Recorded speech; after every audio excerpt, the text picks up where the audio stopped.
Well, well, well. Well. You know, when they said I could guest host this show, then they said, who's your dream guest? Don't say, like, it doesn't have to be realistic. Just say one dream guest and then make a realistic list. And I said, Kareem Abdul-Jabbar. And let's pretend this is like a therapy session. I'm your therapist. Now, all right.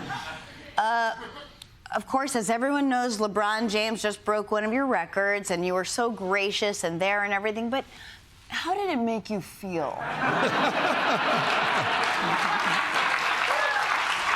have to say, I'm pretty glad that my role in it was finished. You know, but LeBron worked real hard for it. He deserves it.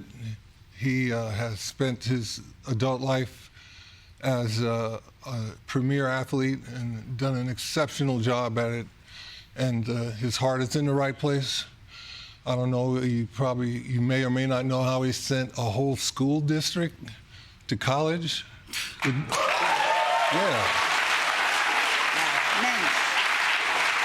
There's a whole lot he could be doing with that tuition money, you know? Yeah.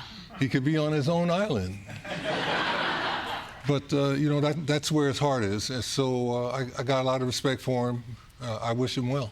Yeah, you were so gracious and with such a very zen absence of ego. And I heard you say on Jimmy Fallon, like, you were like, oh, it's like a burden's been lifted, you know, like it's done with that. I'm done with that, you know. And it was just, I thought that was very interesting and so cool. And you know, it's interesting how the greats, you know, you're real tall, you're gifted at basketball, but what people don't realize is the work that's put into it. That you were the kid who had the keys to the gym after everyone went home and worked on that skyhook. And that's right. You know, and it really is about getting that 10,000 hours and being dedicated. And I think that's something that kids don't necessarily put together when they see just a star or someone who's the GOAT, you know. It's pretty, I know that's not a question. I also want to point out, by the way, I'm very happy for LeBron, but I will say that your points were scored 2 at a time, mostly. Little more.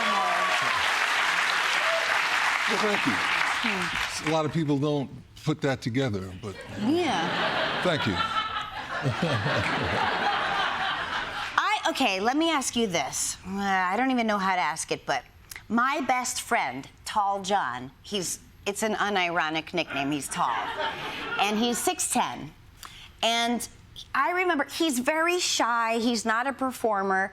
And I remember he told me, I know what it's like to be famous because when I walk into a room, people are like, look at that guy, you know, look how tall that guy is. You know, as a 8th grader who is 7 feet tall, I bet you can relate to what it is to be famous in the way of it being very self-conscious, you know, very kind of, and, you know, I remember seeing that, like, you were 14, you were an 8th grader playing with the seniors because you were so tall, and it was one time you cried, and that was what made you put on this game face, this kind of stoicism, and in a way that's kind of a survival skill. Do you think that's part of being this kid that was so tall at such a young age? I think at that time, that's how I coped, you know, because I didn't know how to cope, you know. And I remember I was that age, 14, and I went to Madison Square Garden to see a game, and the guy asked me for my autograph. And I said, you don't know who I am. Oh, I know who you are. No, you don't know who I am. And we went back and forth I said, well, I'll get rid of this guy. And I signed my name, and he said, this is some stupid name you thought up. And he boiled it up and he threw it away. And, you know, talk about crushed egos. But, you know, that's how you learn the ropes. You know, you have to take your licks, you know. It's not fun. But, you know, being the person that I am and what I wanted to do in my life, I've been able to do it since I've retired, you know. I mean, yeah. I was always a fan of your basketball, but I became moved to super fandom when just reading your writing and your pieces and your Substack and your, I think of myself as someone who does odd jobs.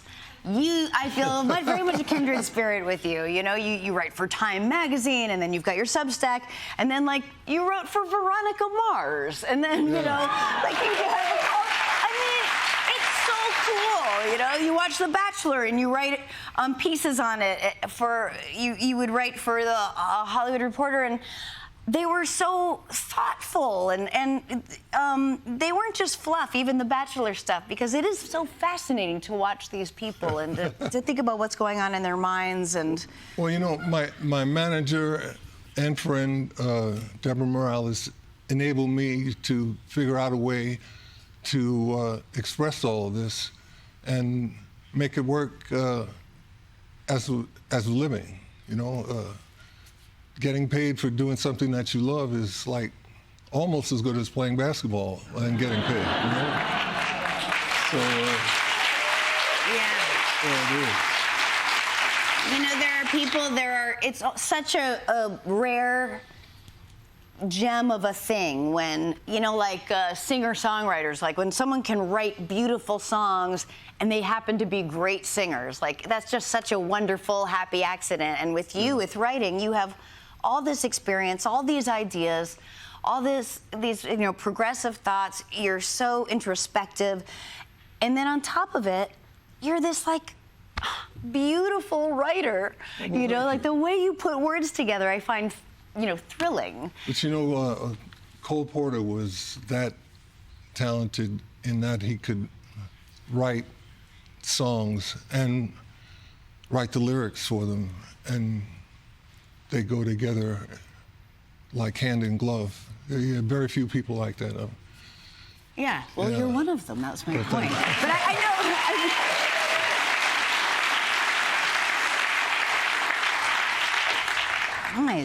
I did a lot of these. Whoa, hold on. I'm not gonna do that one yet. Hold on.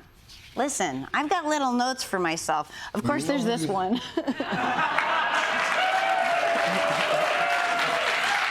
I got to know Robin Williams.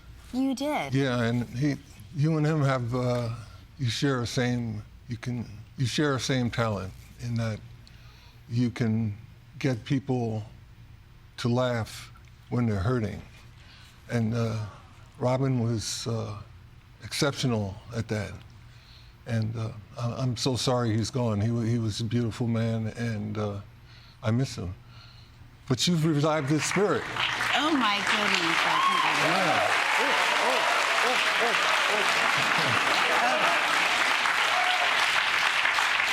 You are much like how Robin with Whoopi and Billy Crystal started. I can't remember what it's called. Comic Relief. You've been very active in activism. You've been an activist for a long time. What was that inciting incident? What got you? Well, for me, it was the murder of Emmett Till. That bothered me, and I couldn't understand it. I asked my parents to explain it. They didn't have the words. So I've spent my life since then trying to figure out how to get us all to tamp down on the hatred and learn to know and respect and love each other. That's where we got to go, and we got to get there.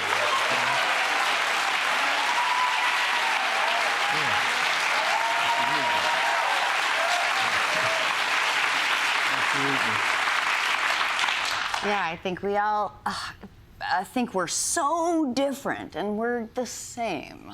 You know, I always think like we're the same as this mug, this table. We're just molecules. We're not different. One people, one planet. We got to take care of it and take care of each other. I mean, yeah, I always think like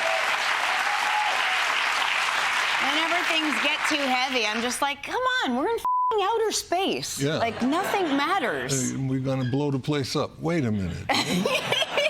Wait, whoa, you know? I know you've been in a million things, and you've been you're so vital. To me, you're in your most vital, most exciting years. But just going back to, because I watched the documentary Minority of One, which I really loved. I hope you're happy with it. I thought it was spectacular. Thank you. Thank you. I don't know why I said thank you. Thank you. They were clapping for me just because I asked the question so well. But when you did Airplane, it was a kind of... It was transformational for you because you had always been this kind of game-faced, stoic dude, maybe protecting yourself in some way. Airplane enabled me to make fun of my image and laugh about it, and it got people, they stopped thinking about that as who I was, and it was right around the time we won a world championship. That helped. Yeah. But it feels like it unlocked something in you, where you were able to not be how other people define you. Right. I had like a certain fear of exposing myself at times. You know, just my inner thoughts and emotional feelings. Really, I was worried about sharing those, and I've gotten over that. So. Well, we tend to have shame around our own feelings, and we forget that's all we are, right? We're just people like everyone else, you know. That's how it works. I want to put my face in your hand, but I know that's weird. Well, we can do hands. Let's do hands. Pretty much the same. You want to start there? You're such a stickler.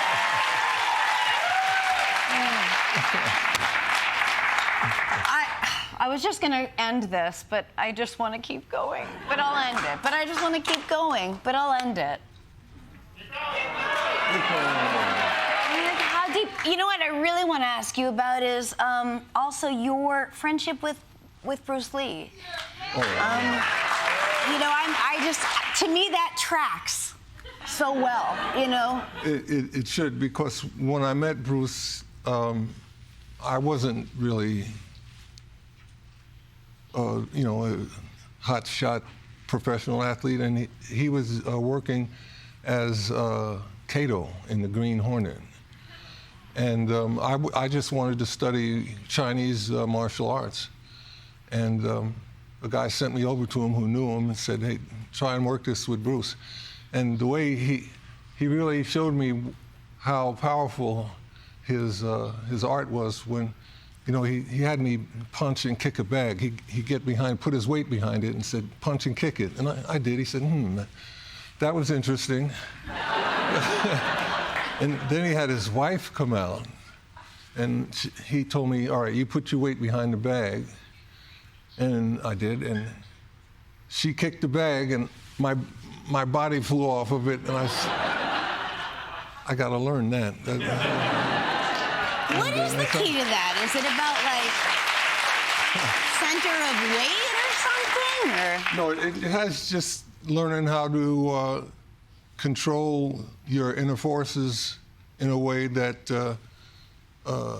enable you to deal with someone who might be trying something wrong. You know, if you learn how to move and you can just say you don't know. No, I do. But I do know. It's harder to talk about it than it is to do it. You know, so if you have the time and inclination.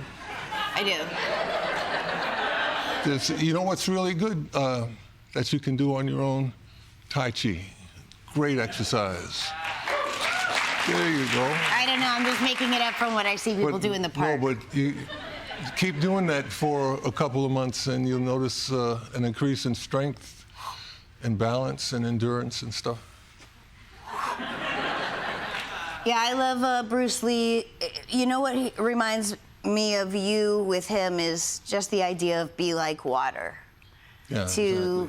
The name of his movie, yeah. Yeah, to adjust to any circumstance, to sprout where you're planted, to, you know, when water is in a teacup, it's the shape of a teacup. When water, all that stuff. And Bruce was all about... well, it's deep. Brotherhood. Yeah. he was all about brotherhood, you know, and for a long time, Chinese people didn't like him teaching people who weren't Chinese. But Bruce said, hey, you know, I've learned things from people who weren't Chinese that maybe they might have wanted to keep quiet, but they shared it. And that was his attitude about it, and it made it possible for the exchange to happen. I know that's how it was with me and him, you know. Our friendship was based on that, and it meant something. Yeah, those are mitzvahs. They're generous. It's a wonderful way to live. A good deed, yes, absolutely. And that's how I think of you, you know? It's Mr. Rogers and you. You're my top two. It's true. I adore you.